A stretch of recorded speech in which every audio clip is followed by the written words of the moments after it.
Okay. Well, good morning. We're here for our weekly Marion County Board of Commissioners meeting. It is Beaver Orange Day. You'll see why in the future. It is Wednesday, April 10th, 2024. We're here in the Senator hearing room, and as always, we start with the Pledge of Allegiance. If you'll join us. I pledge allegiance to the flag of the United States of America and to the republic for which it stands, one nation, under God, indivisible, with liberty and justice for all. Actually, it's much more important why we're wearing orange than recognizing that the Oregon State Beavers are in first place in the Pac-12 baseball tournament. But I think we're going to do public comment first today before we do our proclamation. We have several individuals signed up for public comment. First person is David Beam. If you want to come up, David, over to the right side. Please introduce yourself for the record.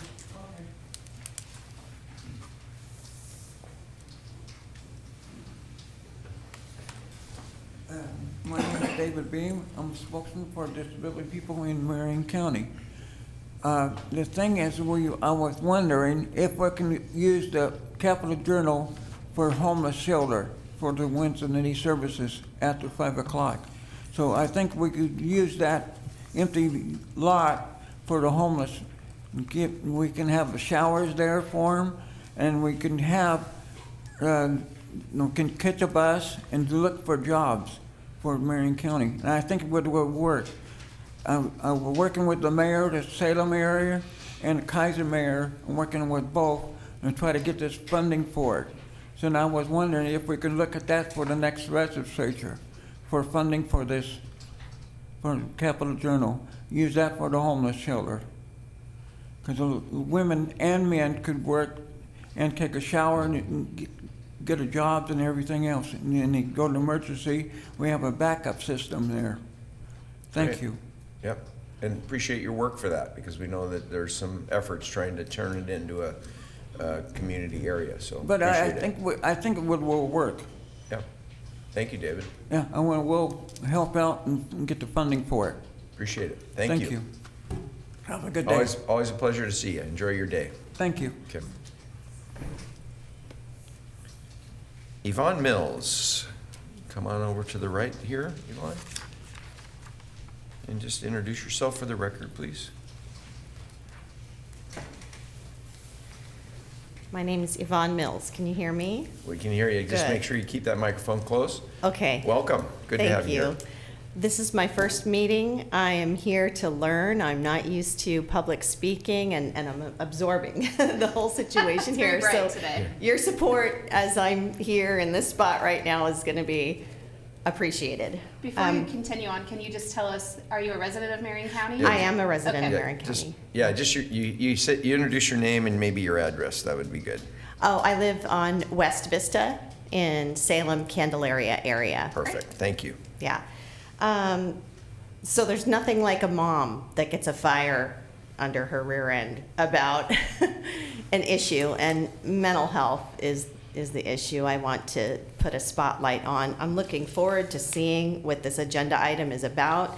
I'm looking forward to learning. So I feel like I'm speaking before I'm kind of going in blind, speaking before I've been educated. Which agenda item are you It's pointing to? it's the one about health and human services, in which you'll be Oh. discussing Sure. funding for crisis. Kind of, but we'll talk about that on the agenda item, and then I'll Yes. I'll ad lib at that time. Okay, so if what I want to share applies to that at this time, great. If I'm just kind of like shooting out there in the dark and it lands in your minds as something to remember in the future as you encounter more funding that could be applied to services, then I hope my story just kind of rests in your minds as well. That's what we're here for. To listen to your story. Yeah. So I am the mother of a South Salem High School 18-year-old daughter who could on one day be playing softball on the softball team. On the next, we've got crisis in our home with emergency response coming from police and mental health services due to her severe schizophrenia. This is not a person that knows how to do drugs, knows how to be homeless or on fentanyl or prostituting herself yet. And I'm afraid, because that's where I see much of our individuals that are having mental health issues living. It's not a matter of preference to live houseless. It's not a matter of addiction. These are people that have brain diseases and mental health diseases that affect their ability to make decisions. My daughter has the civil right to play softball, not to be living in imminent danger from moment to moment, and our family to be living in crisis. I'm fortunate to be a business owner. I own my own construction company. So sometimes while I'm looking at an estimate for a remodel or a house, I'm able to have her there next to me or out sitting in the truck talking to herself the entire time and not living a full life. So if any of these funds that you're going to be discussing or allocating or applying toward different services have to do with crisis intervention, I was really sad on a recent situation when police arrived and mental health services arrived and they said, this is our last day that we have funding. We're not going to be able to be here for you tomorrow. You can talk. What's she done? Yeah. I've applied for civil commitment twice. I have full guardianship, and not many people achieve that even. I have the right to bring her to the hospital and say, I'm making decisions in her behalf because she can't make them for herself. But I can't get her from point A to point B without the support of paramedics, police, and mental health. And those are the people that aren't supported with the funding that they need and also the legal backing that they need to help and to not put the whole, police force at risk for getting sued. Yvonne, I just want to, normally we don't do this during public comment to have a back and forth, but I think what you're saying is an important topic. Yes. One, I want to say that I appreciate you being brave enough to come here today and to share in the public record your personal story. I know personally how difficult that is. I literally just presented the most emotional testimony of my lifetime in front of the Oregon legislature on civil commitment and the need for services in this state. A couple of things. The Oregon Health Authority is responsible for the appropriate funding, which they're very bad at, in this system of care that you're describing. The MCRT team, the Marion County Response Team, which is what you described, that arrived to your house to help you, is something that we value and are prioritizing to the best of our ability locally. But because the Oregon Health Authority chose to make their own internal policy choices in 2023, they're no longer permitting the funding for counties to allow law enforcement to be paid for that exact team. Mm-hmm. We are navigating currently to try to figure out how to maintain one Salem team. We're working with Salem to figure that out, and how to keep one Marion County team. And we will have 4 crisis response teams, which are only mental health associates responding to those opportunities. But we all know the reality is that when you call for help, the cops are coming first. Mm-hmm. And then the CRT team, who will be en route, depending on the safety of the situation, will engage. We are going to be relentless about this in the pursuit of making sure there is continued funding. Also, you live in a neighborhood right near what will be our new behavioral health crisis center. It's kitty corner to Roadhouse, right next to Birds Unlimited. There's a facility that we just bought and we're remodeling. It'll open next year. That is an expansion of our current psychiatric crisis center. This gentleman right here is going to give you my business card with my phone number on it, and we're going to connect, and I'm going to just sit down with you and walk you through kind of the systems that exist, the challenges that exist, and invite you to do that work with me. Yes, absolutely. Into the 2025 legislature. There is a bill to reduce the bar for civil commitment that Representative Anderson and Representative Deal have drafted. Real life testimony like yours is what's going to make the impact to get the change we need. I can't do much to Yeah, you help can. her when I can't do much to help my daughter when her very own mental illness prevents her. She's got anosognosia, Okay. very severe. It prevents her from being able to receive the help that she needs. So I've got a whole ball full of energy that I want to use to impact change where I can. And, you know, I admit where I'm powerless in some areas, but I do want to take some power back in other areas. I want to take this one step further too, though, with funding. I want to plug it into your minds, is that, you know, we don't have a lot of facilities like Fairview anymore or other facilities, and horrific things have happened in those kind of facilities in the past, and maybe that's why we've dissipated things into community services and resources, and put the burden more so on families. So wraparound services for families really could help. You know, I'm so privileged to be able to have my own business and make my own hours and not work when family is in crisis. But if I had to get up and go to an 8 to 5 job and show my face every day while she's home alone, possibly burning the house down, I would have been facing homelessness myself. 5 people in the family can barely take care of the one Right. out of facility. So families need support and services if we are going to be the mental health institutions. I agree with you. Thanks for being here. Yeah. Thank you. I want to echo Commissioner Bethel's comments about just the courage to be here, and you do have power. Your voice has power, and you're going to get connected with her, and she's got a powerful voice too. So Good. thank you for So being glad here. to be here. Appreciate it. What I'd like to add is, what we need your advocacy, not just here, but also with our partners in the state Right. legislature and the federal government. So this issue with the crisis teams and the funding being cut for that, we went back to DC specifically to talk about this, because the Medicaid money comes from DC to Oregon, and then Oregon did this thing where they said you can't have police officers co-located with mental health specialists anymore. And it would be really valuable if people like you spoke up to those folks, because I don't think there's a full understanding of how this works on the ground. So, yeah, so please do stay involved and keep using your voice, because I think it will make a big difference. Okay, thank you Thank very you. much. Thanks. Appreciate it. Next person to sign up is Lois Stafford. So good to have so many people here for public comment this morning. Thank you.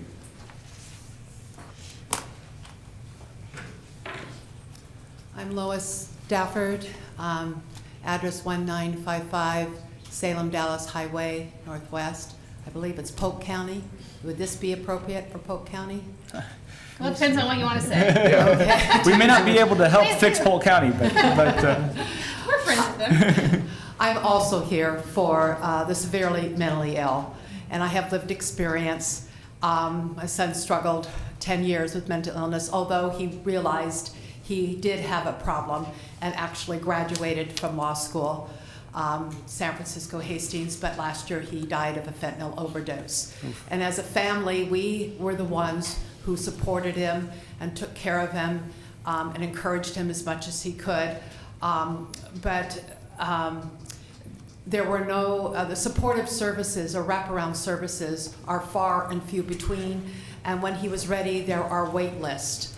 And we were discussing that with Eve. So the money, the $7 million, I think that is allocated, and I know you said Oregon Housing and the American River Act, they only are allocated for certain kinds of support, but it's from crisis to crisis. And that's what we're dealing with, the homeless, so the severely mentally ill, and it's just gonna keep going. And I believe supportive housing with wraparound services, unfortunately that's gonna cost a little bit more. Money has to be allocated from someplace else, more grants, I'm not sure. But that's, what will help mitigate this crisis that we're having. So that's where I'm at. Thank you. Thanks for being here. Thank you for being here. Appreciate your sharing. Okay. Cassie Farm.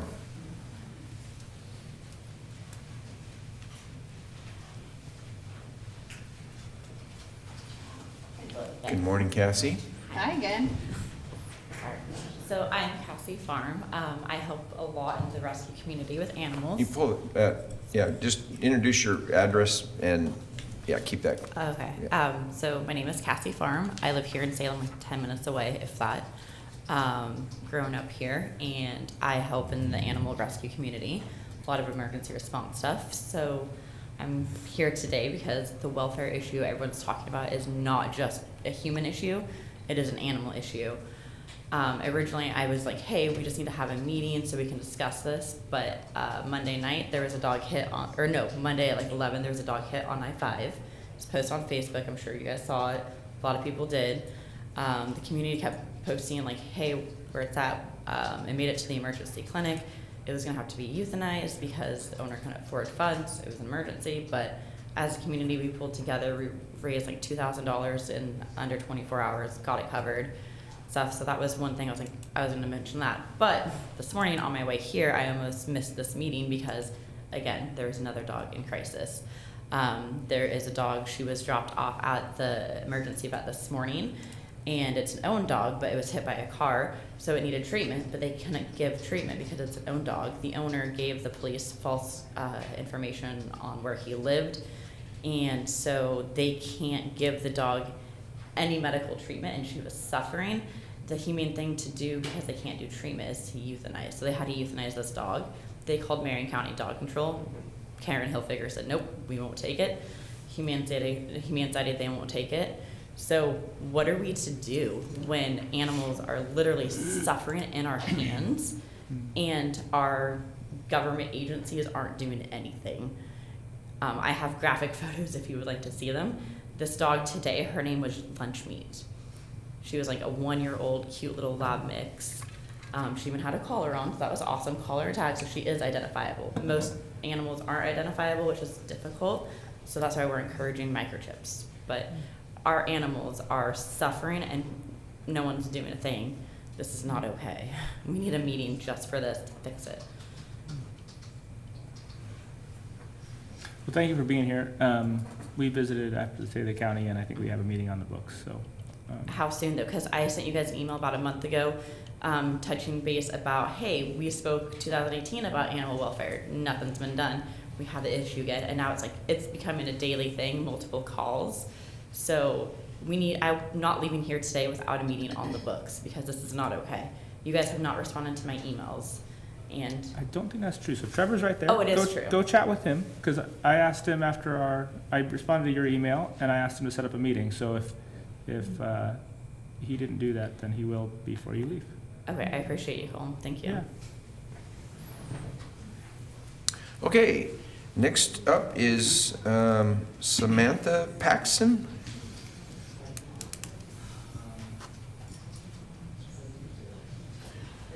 And Samantha, just introduce yourself and your address for the record, please. Welcome. Good morning, my name is Samantha Paxson and I live at 4779 Jade Street here in Salem. And I'm the director and founder of Little Critters Rescue. I've been doing it for about 10 years. I started off as a dog rescue.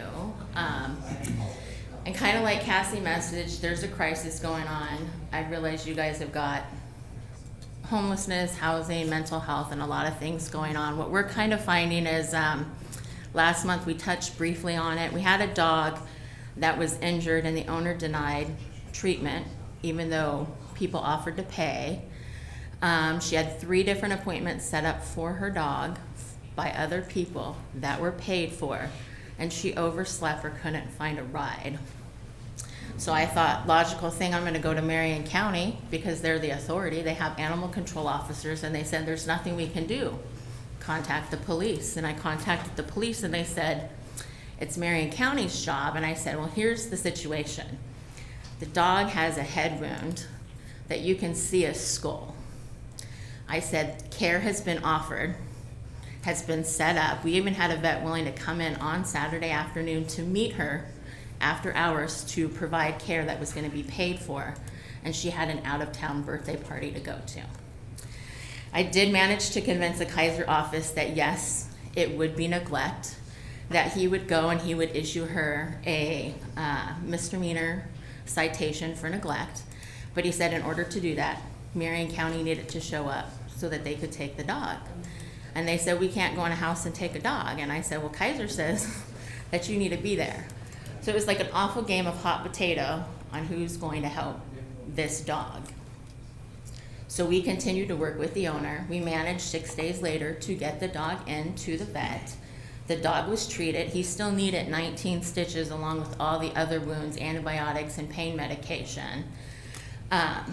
So clearly the wound wasn't going to close on its own. And I guess my dilemma when I talk to people, and we've had other issues, we've had clear abandonment where we have pictures of a license plate in a car and a person, and the dogs are abandoned, and Marion County says, well, you've caught them.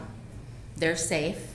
There's nothing we can do. The police won't do anything. The dog will be locked in Marion County till there's a court hearing. So everyone's kind of just said, there's nothing we can do, there's nothing we can do. And for the last almost 10 years, I've dealt with that. When a dog needs assistance or that it's being abused, we kind of try to negotiate or work around with people. But this poor little dog kind of broke the camel's back. I mean, you can clearly see a skull. It wasn't a, hey, I don't think he's being fed enough, or I think he's being tethered too long. It was clear neglect, and nobody, whether it was because animal control is saying they don't have the right, but the police is saying it's animal control. So I don't know if it's not a definition that animal control officers don't know, or if the other police officers don't know where their line is and they think like everybody else, if there's an animal issue, who are you gonna call? Animal control. And either animal control says we can't do anything, or their officers, it's up to their discretion. Like today, when we have a dog that's injured, we can't treat the dog, but we can't get a hold of the owner. You would think county would come and pick up the dog and be responsible for the dog, and to decline and not do that. We have other officers in some of the other small towns that are in Marion County who have seen abandonment or found animals injured, and they've picked them up. Last Friday, an officer in Woodburn found 2 cats abandoned by a homeless camp in a kennel with the door open, and they were scared. He closed the door. He put them in his cop car. He had no plan for them, but he reached out to a fellow rescuer and said, I've got 2 terrified cats. I can't take them home. What do we do? And we went into action, and we found a place for the cats to do. So as rescue community, we're willing to work, because I'm not coming to ask you, hey, you need to hire new animal control officers, or you need to hire. As rescue community, maybe there needs to be some looked at on some laws or some updates as we were going through some of the animal laws. Some of them haven't been updated since 1996, and they just don't seem relevant or don't really apply. But if there is a way that we can connect so that either county knows what they can and can't do, and local police know what they can and can't do, and if they find an animal or they're unsure, I mean, we're willing to fundraise, we're willing to work with other groups to help pay the bill, to help that animal, whatever needs to be done. But when it was just disappointing to think I went and talked to the director of Marion County, and she's like, nope, there's nothing I can do, I'm sorry. I was like, but you're the authority. Like, I had people willing to steal this dog, and I'm daily begging them, don't steal the dog. It's not the right thing to do. That's not how we handle it. We need to follow by the laws. But then I go to the law, and the law is telling me there's nothing I can do. And I'm like, when does somebody say, hey, maybe I don't know what I'm doing. Yeah.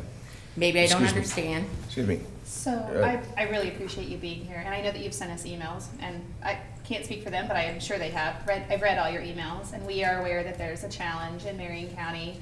A couple things also for, I forgot your name already, Cassie.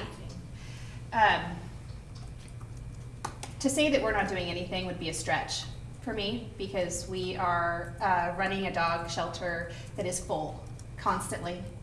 There is a crisis kind of everywhere right now post-COVID for a variety of different challenges, and animals happen to be the most vulnerable in a space of maybe oversight for the laws that are on the books.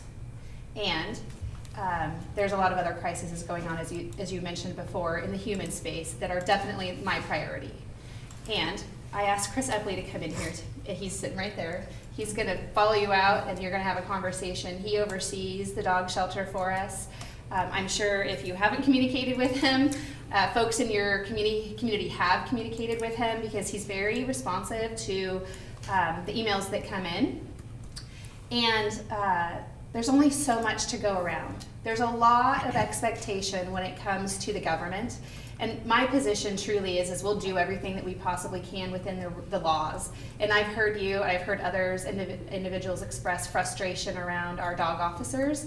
And I'm pursuing that conversation with our legal counsel and Mr. Epley already. Those are things that the public don't know because I'm not going to put employees of the county on blast. That's not appropriate. But I'm doing some research and investigation into the several emails that we've received into the system of care that we have currently designed. If through that process we come up with the reality that we need to address things differently, we will.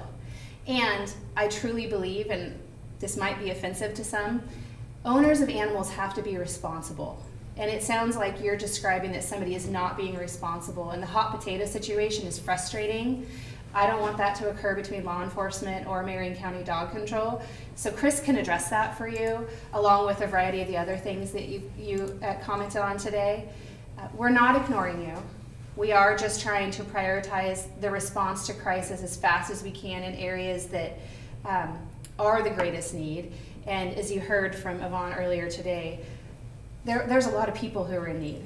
We're not ignoring dogs and cats. We just are prioritizing. And by no means am I make it clear, I work with Marion County Shelter. I'm pulling dogs that are on their euthanasia list because they have thousands of dollars of medical needs. So I work with Marion County. I'm not saying they're not doing their job. I'm just saying there's, you see something and clearly the animal is being neglected. Somebody somewhere should do something, and to have, and right, animal owners need to be responsible, and if they can't be responsible and they can't own an animal or take care of an animal, then who's to enforce that and say, hey, instead of letting the animal suffer? Nor am I coming to ask you guys to find funding. I'm coming to say, hey, maybe there's not a clear understanding. Maybe the Marion County officers just don't know what they can and can't enforce. And maybe it just needs to be, hey, you guys can enforce. You can go do this. Yeah, Samantha, and I think we've heard you, and I think your point is we are looking at all those things that you just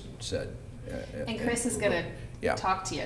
Thank you. Okay. I appreciate Thanks for being you here. being here. And thanks for what you do. Yeah. Okay. That ends our public comment, unless there's somebody that walked in and still wants to make public comment. Okay, great. You're welcome to stay and watch the rest, listen to the rest of our board session if you'd like. Okay, our first item today next item today is going to be proclamation, to approve a proclamation designating the week of April 15th through the 19th, 2024 as Work Zone Awareness Week in Marion County, otherwise known as Wear Your Beaver Orange, and recognizing April 17th, 2024 as Go Orange Day. All right. Is that it? Good morning. For the record, Lonnie Radke, Public Works. Scott Wilson, Operations Manager, Public Works. And good morning, Matthew Bathke, Safety Specialist for Public Works. Good morning, everybody, and thank you today for your consideration of the proclamation for Work Zone Awareness Week. This is the third year in a row that Public Works has asked the commissioners to recognize it. As we show, we recognize the importance of safety through work zones, both for our workers who are out there every day, the contractors who are working throughout the county, but also for the driving public. There is an annual national safety campaign, and this year, this is the theme. It's Work Zones Are Temporary, Actions Behind the Wheel Can Last Forever. And the reason that there is a national safety campaign is because in 2021, which is our most recent data, there were nearly 1,000 deaths from people who were killed while maneuvering through work zones. So we wanted to talk a little bit about what Marion County Public Works has been doing in the last few years. The department has identified our values, and we were in agreement that safety comes first and foremost above everything that we do. And since we've seen you last year, we have hired a new safety specialist, Matthew Batkey, who would like to talk to you more about things we've been doing for safety. Thank you. Welcome, Matt. Thank you. Good morning, Commissioners. So over the past year, we have looked into some emerging technologies and implemented some enhancements for visibility for our employees that are in work zones, including things like lighted paddles, stomp paddles, things like that. We've got a cascading electronic road flare system. And so instead of using the pyrotechnic road flares, these are actually electronic LED devices that will actually sync up and flash in a pattern to help warn approaching motorists from our employees and things like that.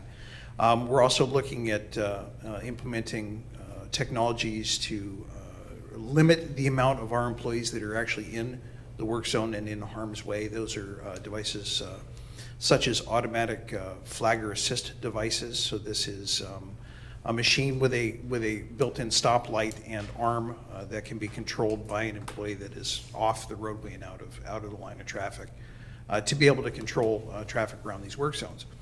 These are all different things that we're looking at to implement to increase the safety of our employees and also for the traveling public here in the county.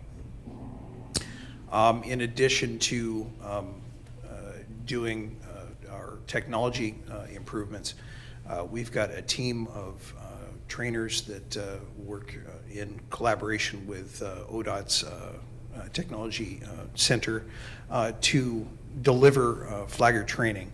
In fact, two of our fantastic flagger trainers are here in the room with us, and we have Katrina and Amber are both two of our flagger instructors. They're traffic control supervisors as well, and we consider them internally to be experts in traffic control measures and things like that. So they're the folks that keep our staff up to date on the current techniques for keeping us safe in work zones.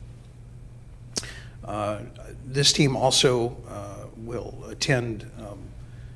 We just had a safety conference here in Salem, which was a meeting of work zone safety specialists across the state in both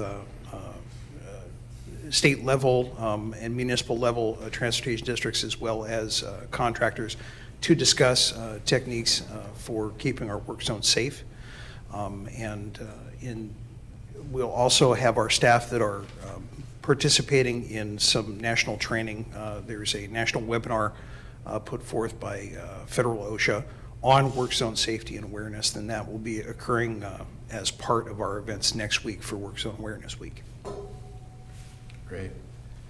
I know I appreciated your ladder safety presentation when I was over at Public Works. Absolutely. We have a new topic each month, and in fact, tomorrow I'll be discussing all of the lovely plants and insects that can bite you here in our county. So if you're interested in learning all about prickly things or stuff that can make you itch. Is that tomorrow? That's tomorrow. Oh, maybe. Do you record those? I'm working on the technology to record those. Right now, what the plan is to record them in a closed room, like a sound room, and then add them to our learning management system. So Yeah. that's what I'm working on. I'd like to watch that one. The bugs that can get me. Oh, Yeah. absolutely. And plants. Absolutely. You'd like to watch that one, huh? Mm-hmm. Yeah. Great. Scott. Okay, basically, as Matthew mentioned here, the internal work that we're doing here for work zone safety, and then upcoming Go Orange Day for next Wednesday.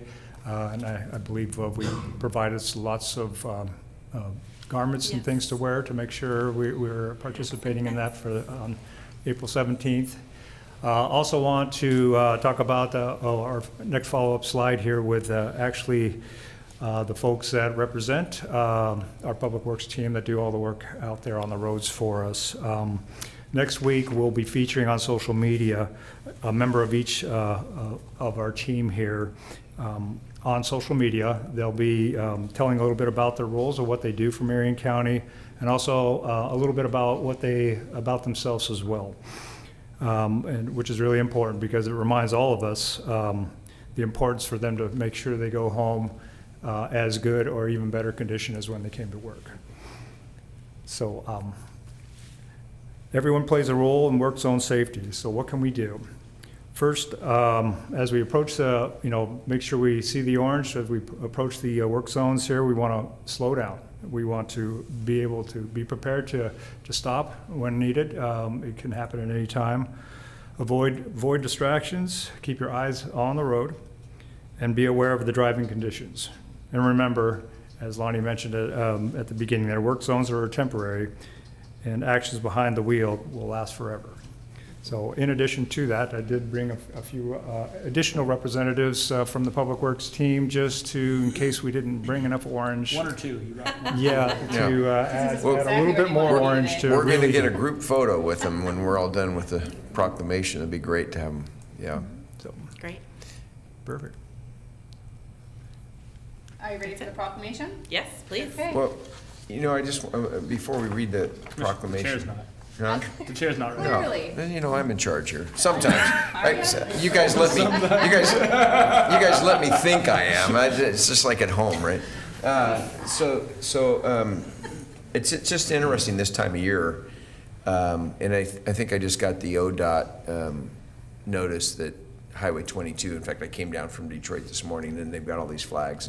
It's interesting that this time of year, traffic increases because people take vacations, et cetera, but also the work increases in Oregon. It's not like California where they are out there all year round paving roads. So it's a really interesting time to be able to do this, to bring awareness to the increased traffic and the increased workload that our people are going to be under. So thank you. It's good timing. Appreciate it. So yeah, I'm ready for a proclamation. Who wants to move the proclamation?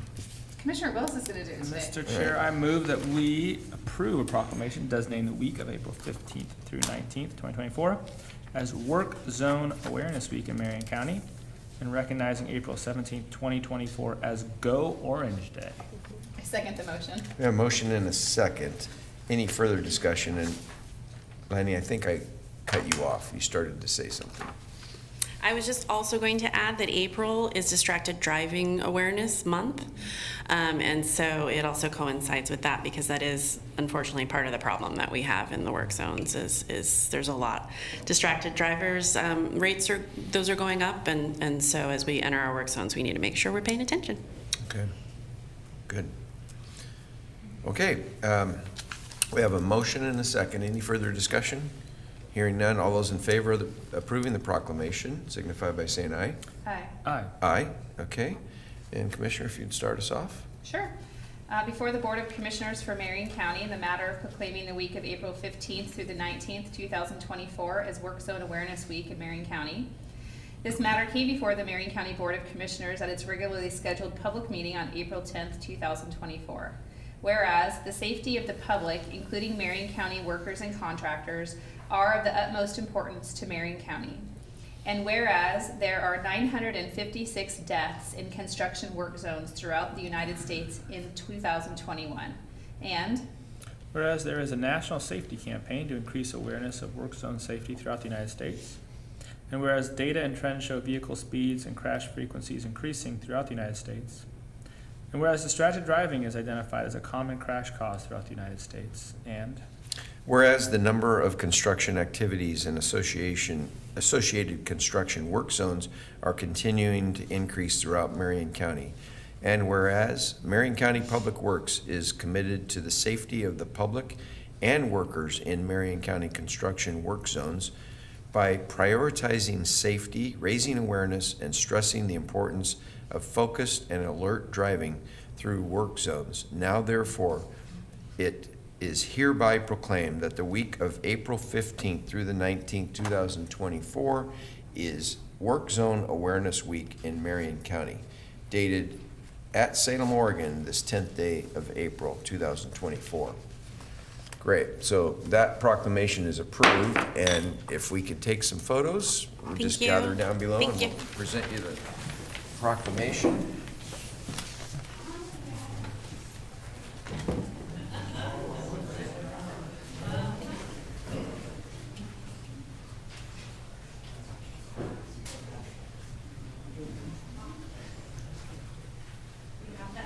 We have ribbons and hats.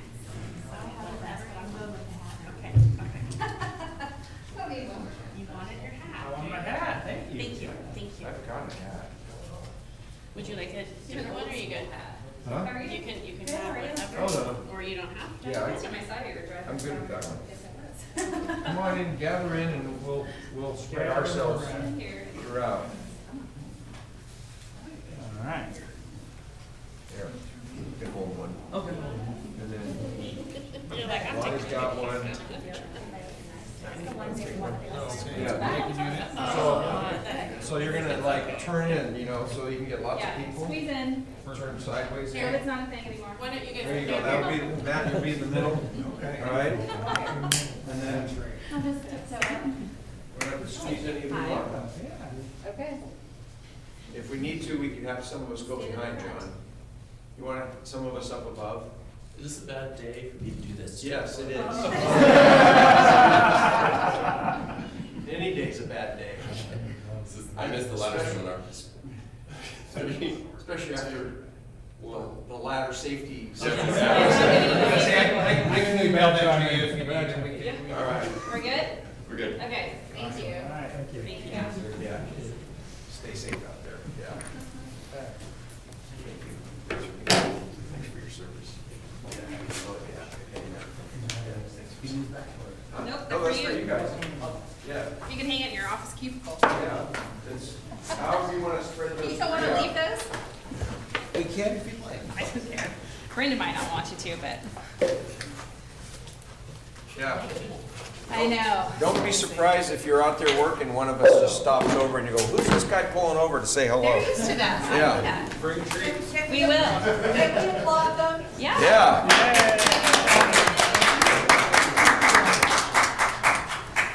And when you see them on the road, give them cookies. They love cookies. Yeah, appreciate the work they do. They're gonna do Cascade Highway this year. They're gonna repave that. Yeah, a that's big one. needed. Thank Yeah, God. that's needed. Yeah, a lot of You work could going lose a on. Prius in some of those potholes. I know. Not the Priuses drive on that road, but still. I was just thinking that. Well, my car's not much bigger than a Prius. I'll let you move the consent calendar if you will, Okay, happy Commissioner. to. Thank you. I move to approve the consent calendar under Board of Commissioners for an OLCC application. Recommend approval for Haven Inc., DBA Haven Estates, Amsoil, Oregon. And under Public Works, approve a resolution initiating the consideration of amendments to the Marion County Comprehensive Plan to concur with an amendment to the City of Silverton urban growth boundary and schedule a public hearing for May 15th, 2024. I'll second the motion. We have a motion and a second for the consent calendar. Any further discussion? Hearing none, all those in favor signify by saying aye. Aye. Aye. All right. That's done. Our first action item is under Health and Human Services, and Karen's here. Do you have a presentation? She's Okay. going to speak to us, All right. but she lacks a So- entourage. We're going to have Karen talk to us about approving an incoming funds grant agreement with the Oregon Department of Human Services for a one-time ARPA, which is the American Rescue Plan Act, emergency response funding in the amount of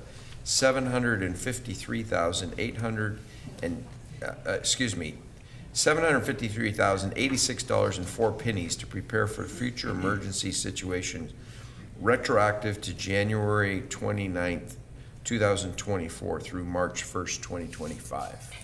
Yes, Welcome. good morning. For the record, my name is Karen Perkins. I'm the program manager for our Intellectual and Developmental Disability Services program. As you mentioned, I'm here this morning because Oregon Department of Human Services, through the Office of Developmental Disability Services, has made available one-time ARPA funding to help case management entities prepare individuals receiving intellectual and developmental disability services for future emergency situations. So the Marion County IDD program submitted an application for these funds to make sure that our population is prepared and has what they need in the event of future ice storms, wildfires, or other emergency situations. The amount of funding available was determined based on enrollment numbers within our program. So we're currently supporting approximately 2,750 individuals and have been awarded the $753,086.04 for purchase of emergency preparedness supplies. So the grant is pretty specific. Allowable expenses include, well, in general, emergency supplies, power equipment such as power stations and portable generators, as well as administrative expenses related to administering the grant funds. Our program has spent time, we met with the Marion County Emergency Management Director to get an idea of what type of supplies would be of greatest need for individuals in Marion County. And we plan to offer the opportunity for all individuals in our services to receive an emergency kit that includes basic supplies that they can build upon with additional items if they have individualized needs to be met in those situations.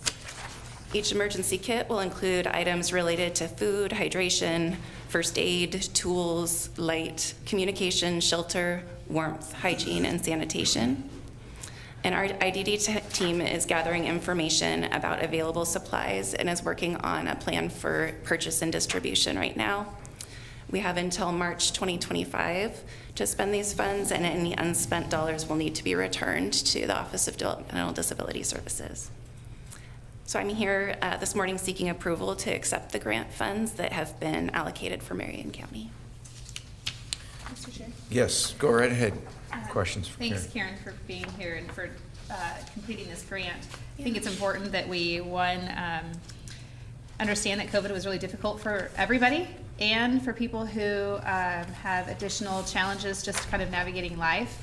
It was difficult for them to be able to access necessary supported services. And so I would say that this is to try to help them stabilize in their home environment in the event that there's an emergency or natural disaster of some kind going forward. During management update, when you came and brought this to us a few weeks ago, we'd had a brief conversation around mapping to see if there was the ability within this grant to create a system that we could, designate, if you will, where individuals throughout the county live. I had talked briefly about the Santiam Canyon and the wildfire and the challenges that we experienced up there, not knowing who was where and what their needs would be. Will this grant be able to pursue any of that work, or is it just not enough money? So this grant won't be able to support pursuing that. However, the Office of Developmental Disability Services has been, they have spent quite a bit of time now getting a GIS map together to identify where all the people within Oregon receiving intellectual and developmental disability services live. And folks within our program will have access to that information in the event of emergency situations. So it will identify who we have in that kind of catchment area, as well as specifically where they reside. Okay, so I'm just going to state for the record that the state does a terrible job of just about everything, in my opinion, but specifically communicating during a crisis. So when you say that your team will have access to that information, how readily available will it be in order to just engage with through emergency response and in management to make sure that we're not waiting for the state to turn the light switch on to do their job? We can actually just be responsive to our public. Yeah, so it's a very new system, it's a very new process, and we're actually still receiving information about what that will look like. Within the last couple of weeks, we've gotten access with passwords to be able to view that system. So again, it's very, very new. They've done some trials and meetings that I've been in to show us what it will look like, but as well as far as actually getting in there and seeing our data, that hasn't been something that I've been able to do. Okay. Once you kind of formalize access to it, would you make sure that you're communicating and working with Greg Walsh? Yes. So that way he has the ability to just go in and get information as necessary, and then this is really Colm's purview as kind of the emergency overseer, but I think it's important that the sheriff's office also has access to that information. I just don't ever want to be in a situation where we're relying on someone else to give us access to a system when we need to be responsive in an emergency. I think our team does a great job when we have the information. And the state's done a great job of creating barriers. So if you identify any barriers, let me know so I can help you get through them. I will do that. And I will say we experienced that this last year.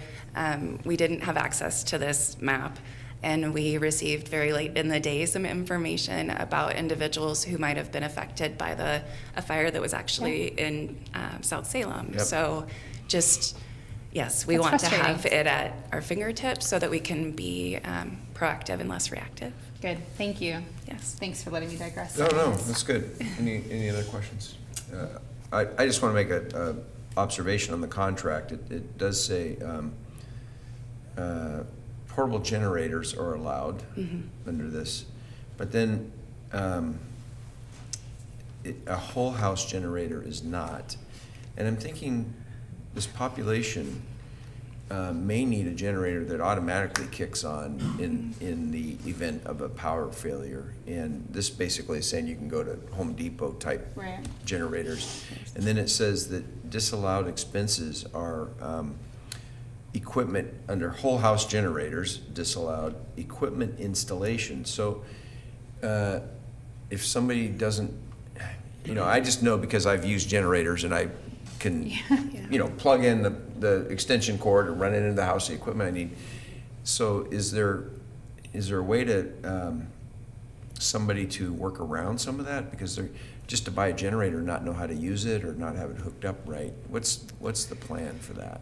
So when we met with Greg Walsh about the funds and looked at the different opportunities that we had, that was one thing we spent a lot of time talking about was we don't want to give somebody a generator if they're not going to be able to use it and could potentially be putting themselves at greater risk if they don't use it appropriately. So as I mentioned, kind of our first pass with this funding, we're hoping to supply emergency kits to everyone. And then depending on what we have remaining, as far as funding, we're going to go out a second time with that idea of generators, but spend some time looking at what do we have for tools that we can use to educate folks and help them understand how to use the items that they may need.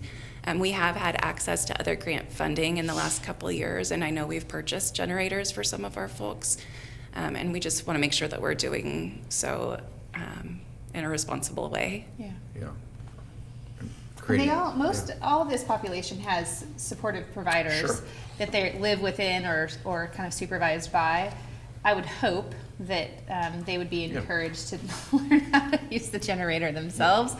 And maybe we can put on a training. But Greg has a video. My point being is Yes. when you eliminate a whole home generator, which is an automatic switch over, I mean, that's an easy thing for anybody, but they eliminated it, so.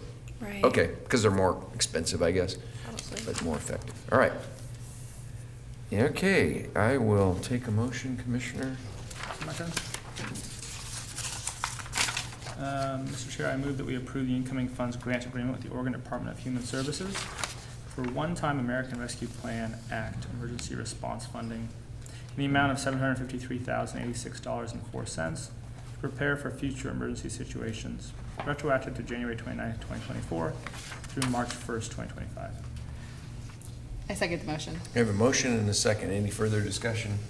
The only other thing is you got till, about a year from now to get this money out the door?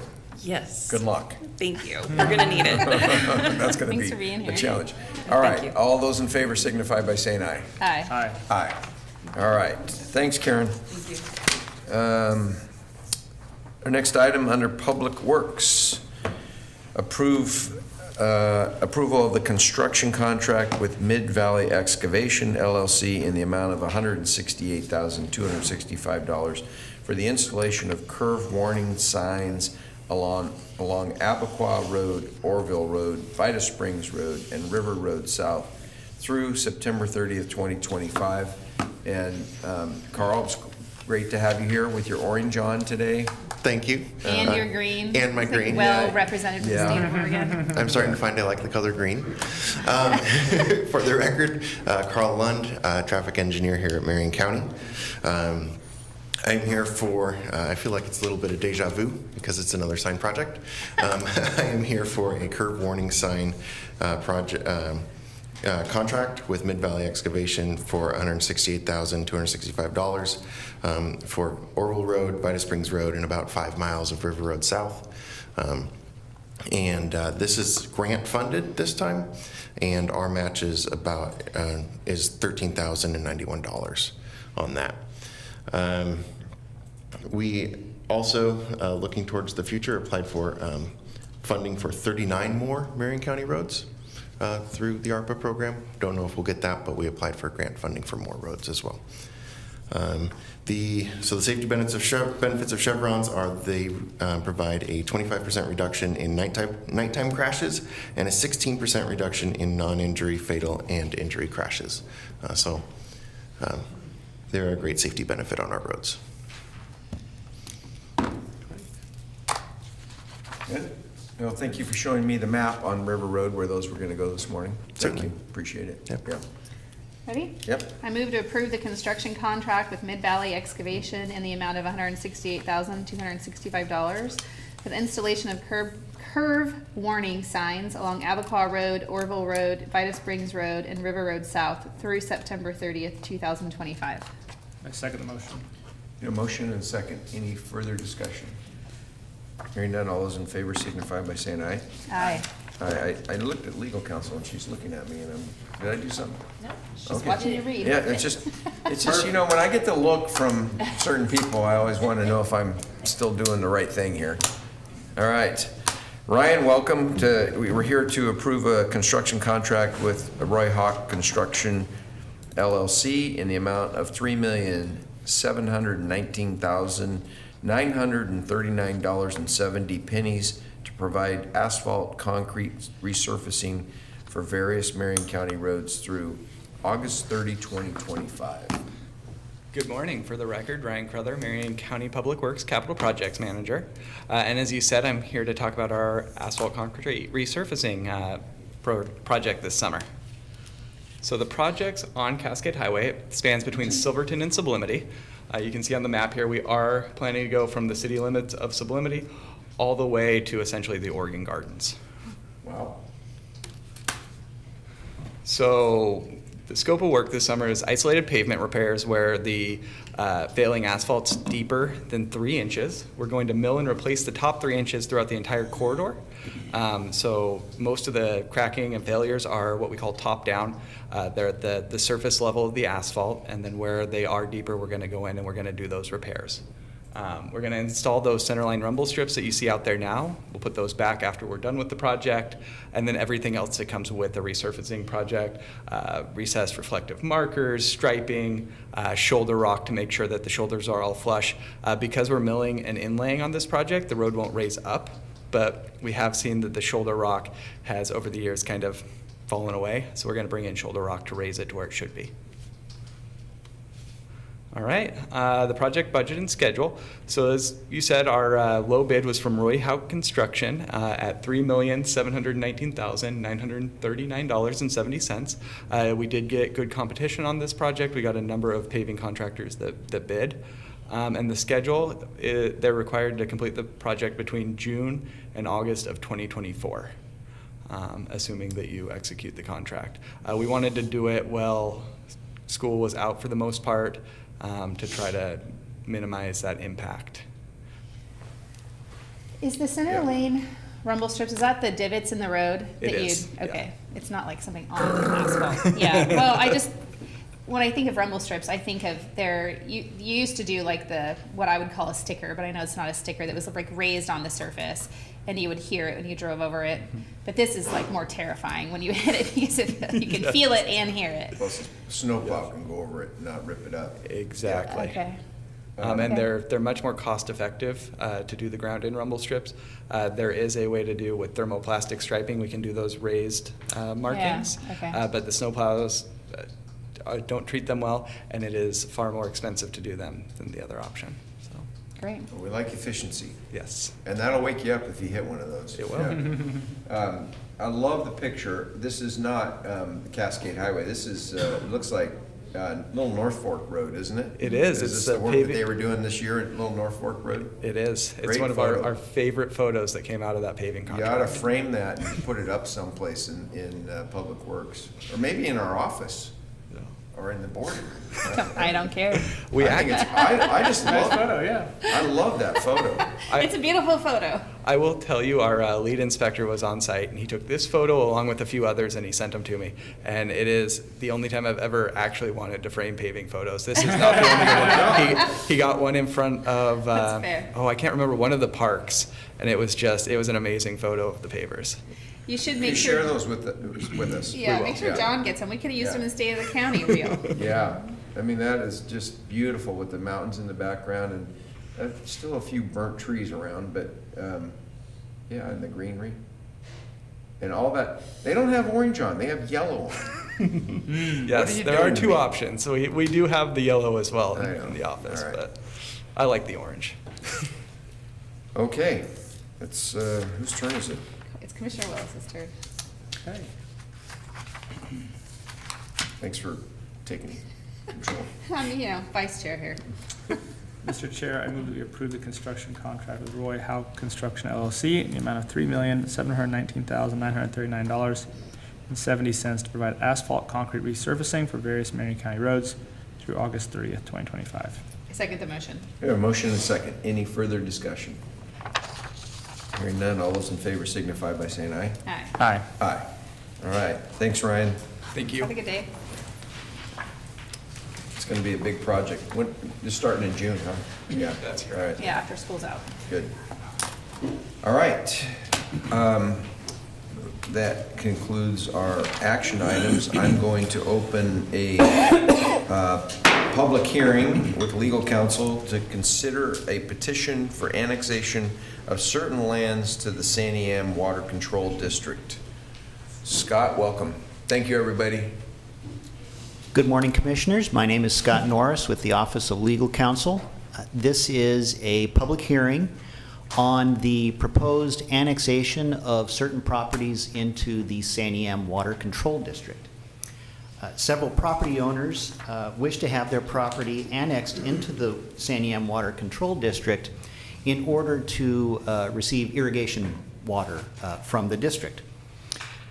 Annexations of property into a special district by petition of the property owners is governed by ORS 198-857. Under that statute, an annexation petition is filed with the county governing body for the county where the district is located. Before a petition can be filed with the county, the petition must be approved by the governing body of the district, and the district has provided a copy of District Resolution 2023-4 approving the annexation that's proposed before you today. Upon submission of a petition, the county governing body shall hold a public hearing to consider the petition which we are here for today. If the petition is approved by the governing body, the county governing body enters an order describing the boundaries of the annexed land and declaring the land annexed to the district. Under the statute, the county governing body is to consider the local comprehensive plan for the area and any service agreements executed between a local government and the district. There are no service agreements pertaining to this property with local governments and the district. And under the county's comprehensive plan, this property is designated as primary agriculture and is zoned SA Special Agriculture. And if the board has any questions, I'd be happy to answer them now or after any public testimony is provided here at the hearing. Colleagues, any questions now? Okay. Thank you, Scott. Appreciate it. I will have Brent Stevenson, who is here with us today, come on up. And you're signed up in support, obviously. Thank You're you. the guy. For the record, Brent Stevenson, manager of Santiam Water Control District, and just here today to support this annexation request. The 3 of the 4 landowners are here today as well, and may wish to speak in support of. And primary goal here is to continue to irrigate lands in Marion County in an efficient and manner. The continued growth of cities, counties, reach into district lands, and therefore we have lands that are no longer irrigable as that land develops. And so we have water rights that are available, and rather than lose those water rights, we have them available for those that are in need. And we have a case here where landowners have land that's special agriculture without water rights. And so we are working towards irrigating that property. Great. Questions from Brent? No. Water rights are important. Yes, Yeah. they are. Okay, we'll call up Jim McKay. Hi, hi, I'm Jim McKay, for the record. I'm a 7th-generation farmer from St. Paul, Oregon, and getting these water rights allows us to grow niche crops on marginal grounds, such as filberts, nursery stock, and grapes. So without it, we can't grow stuff like that, niche crops. Grapes for wine? Grapes for wine. I'm looking at your address, the address list this provided. Do I need to declare a conflict of interest? Yes, Because I sure. drink wine? Yeah. He's kidding. Yeah.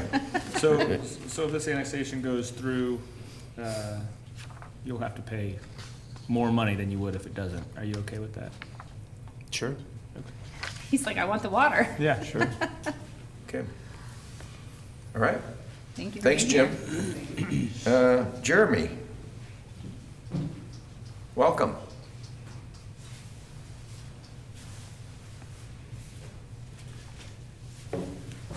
Thank you. My name is Jeremy Alderman, and I don't really have anything to say. I just signed up in case I felt the need to share something, but I really echo the same sentiments as Jim McKay.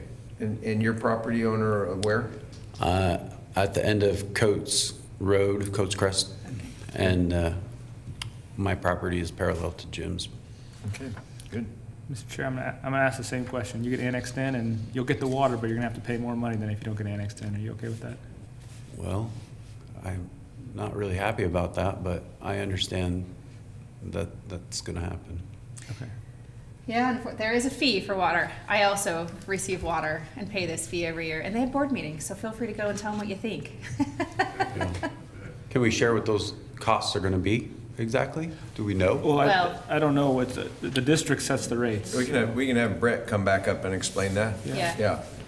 But I also see, Dawn, I see you in the back. I haven't seen you in a long time. Did you want to share anything? Do you want to testify before we go back to Brent? Is he on the thing? You have to write him down. Yeah. I'll just write you down here. Oh, thank you. Just introduce yourself for the record. Yeah, I'm Don Anadi for the record, and I have 65 acres up there, and I'm looking forward to having the water on there to be able to be used for nursery stock or grapes or whatever the use is. So I'm excited to be annexed in, and I'm more than willing to pay my fair share of the tax for that water use. Absolutely. Great. Could you spell your last name for the record, just so I get it right? Annotti. Wasn't even close. Gotcha. Great. Thanks for being Good to see you. Good to see you. Yeah. All right, we can get that back to Brenda. Great. So Brent, why don't you come back up, explain how the charges work, or try to anyways. What's the fee scale? Yeah. Sure. So the district does set a budget each year, and it's really the operational costs of the district spread over those lands that are irrigable. And so whatever those costs are equal for each and every acre within the district. We have certain facilities that are in currently that can feed lands. We have some lands that are disconnected from the facilities, ditches and canals. And so some of those lands require additional infrastructure. And in this case, we don't have facilities to feed all of the properties, so there'll be a pump station that will be required. And so there'll be some engineering and some work to determine what the costs of that project would be, and then we'll be able to convey to the landowners then that additional cost. Because they're so high in elevation, there'll be some pumping costs required, and so that is passed on to those lands that are benefited specifically. Yeah, so that's a question. I just want to clarify on a capital construction project like that to feed water to some new annex properties. Would those new properties bear the capital construction, or does it go through the whole district and then be allocated back amongst all the members? Yeah, that would be a decision for our board of directors, Okay. but typically, you know, they analyze that how each patron or individual is affected specifically. And in this case, there'll be fairly significant pumping costs because of the elevation change. And so I would expect that those costs be borne by the lands that are directly benefited. But then the overall operational per acre cost will be the same as everybody else in the district. Yes.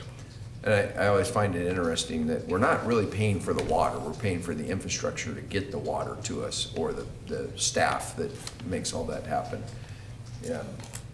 There's not a dollar charge on water anywhere, it's the infrastructure charge. But even though it shows up the on a Oregon bill. legislature, they're already thinking about ways to Oh, no, tax no, rainwater. I fought that. They wanted to monitor my little well out South Salem on an acre and a half. Yeah, they're Yeah. still talking about it, Yeah. and we're gonna do something about that for sure Yeah. as a district, because I'm a hard no. Yeah, and I think the you know, the growth issue related to lands that are developed is a continuing issue for all of you to be aware of. You know, every 15 or so houses or barns is an acre of land that, if it has irrigation water rights, potentially lost, and those are lost forever for the county, and so an important issue. Well, I appreciate your education. Is there obviously there's some infrastructure costs, but and I guess Commissioner Bethel could probably answer this, is there a current rate per acre that your members are paying? There is. It's $32.50 per acre. Per month? Or per year. Per year. Per acre, and you pay it once a year. Per acre, I per just year. got my bill, Okay. literally Friday. And I would point out that we are one of the cheapest district rates in the state currently. I'd say so. And that delivers water. Yeah, So, Cool. Well, All thank right. you. Yeah. thank you. Okay. Thank you. Thank you very much. Did I answer your question? Yeah. Good. Yep.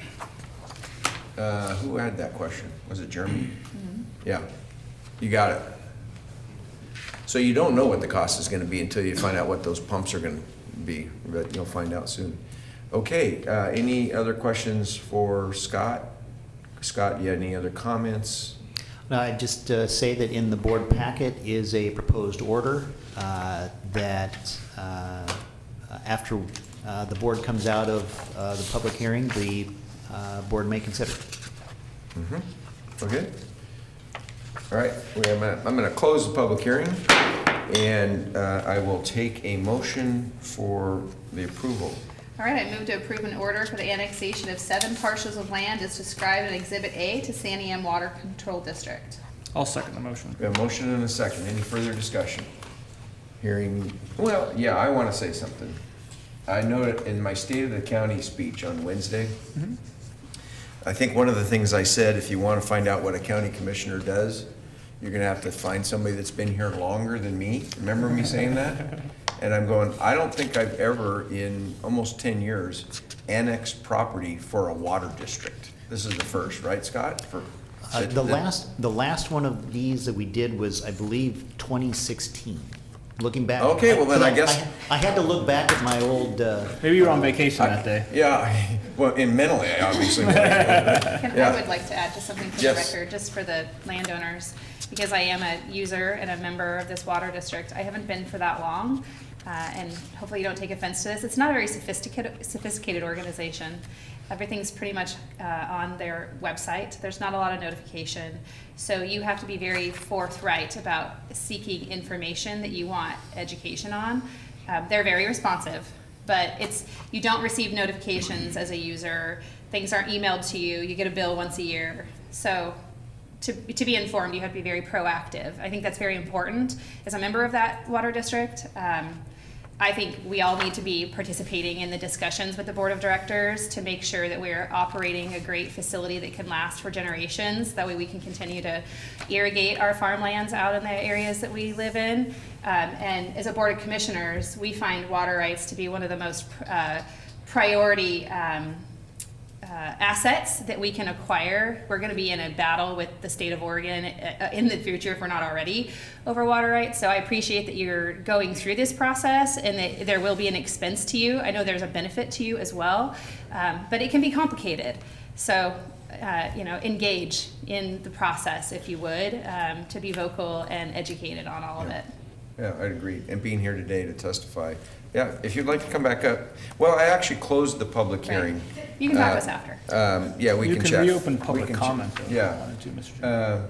With unanimous consent? Yeah? Sure. Yeah, okay. We will open, we're gonna go back to. We didn't finish the motion, though, I think. Yeah, we we're gotta in go- Yeah. discussion. We're in a motion and we have a second, right? And that Yes. was discussion. Any further discussion? Hearing none, all those in favor signify by saying aye. Aye. Aye, okay. So that is done. With unanimous consent, I'd like to return to public comment. Yes. Okay, we're back in public comment, so if you'd like to come back up, introduce yourself again for the All the record. technicalities. Scott, thank you. Thank you, Commissioners. Jim McKay for the record. I've been a part of other water districts up towards Portland, St. Paul, and I will tell you, it isn't a sophisticated water district for sure, but the relationships Yeah. that we've built in the last 5 or 6 years of owning this farm, it's been wonderful. So, and I prefer it not being sophisticated myself, so Sure. it works great for me. Thank you. Appreciate your comments. Yeah, wonderful. Okay. With that, that includes our work for today. You want to share anything that happened in the last week or that's going to be happening? Nothing comes to mind. I have a lot on my calendar. Yeah, we're doing a lot on public safety. Yep. Had a lot of meetings on public safety and trying to implement a good system here in Marion County after House Bill 4002 Yep. was passed, 4002. decriminalizing illegal drugs. So looking forward to making that successful. Okay. Well, if there's no other discussion, we will adjourn.